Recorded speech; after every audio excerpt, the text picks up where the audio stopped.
heard a rumour in the playground that someone had brought in their Game Boy to school. I scoured the landscape like a meerkat in the desert or a submarine periscope out at sea. There was no sign of my target through the games of conkers, marbles, girls pretending they were unicorns, and kids playing five-a-side with a huge roll of socks. Footballs were banned on the concrete due to previous unfortunate playtime accidents.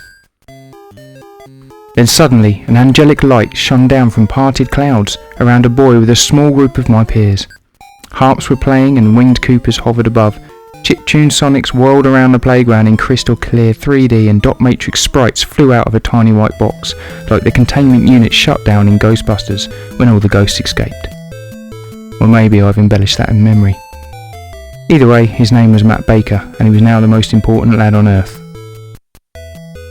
I joined the huddle too, and tried to get my head in the right place relative to the sunlight to see the green dot matrix screen. Eventually my turn came, and I put the impeccably designed block of late 80s technology into my young hands. I loved everything about it. The blue font, the blue and red lines at the top of the grey border, and the chunky red buttons, slightly rounded with a satisfying springy feel when pressed. The surface was slightly textured, and one corner by the speaker being slightly rounded felt good and looked even better.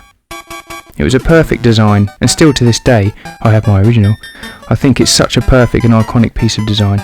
It may be big and cumbersome now, but although I like the DS, it doesn't even come close to the original in terms of aesthetics. There was something mythical about Nintendo back then. The way they presented themselves was so coherent and concise. After playing Super Mario Bros. On the iconic NES, I was obsessed with Nintendo products, and bought heavily into the Mario franchise even without owning anything that could run it. I had a Mario 3 watch, the Blue Mario Game & Watch game, and much various merchandise. When the Game Boy was released, I fell in love with it instantly. I craved one even though I loved my C64C. I wanted portable power and to be part of the Nintendo world.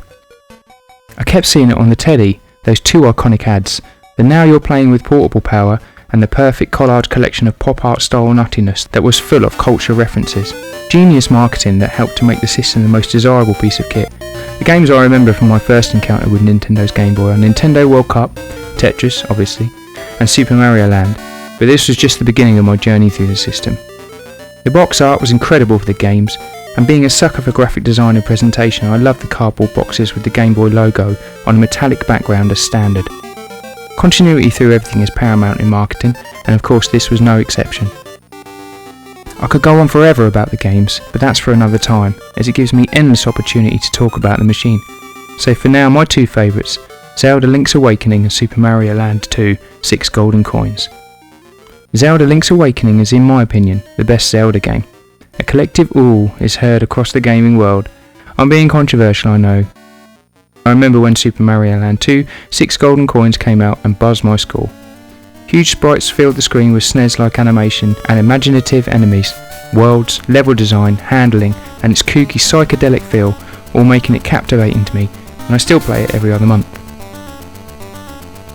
We all know there are drawbacks. You often couldn't see the screen in the slightest of light changes, and the contrast wheel rarely compensated.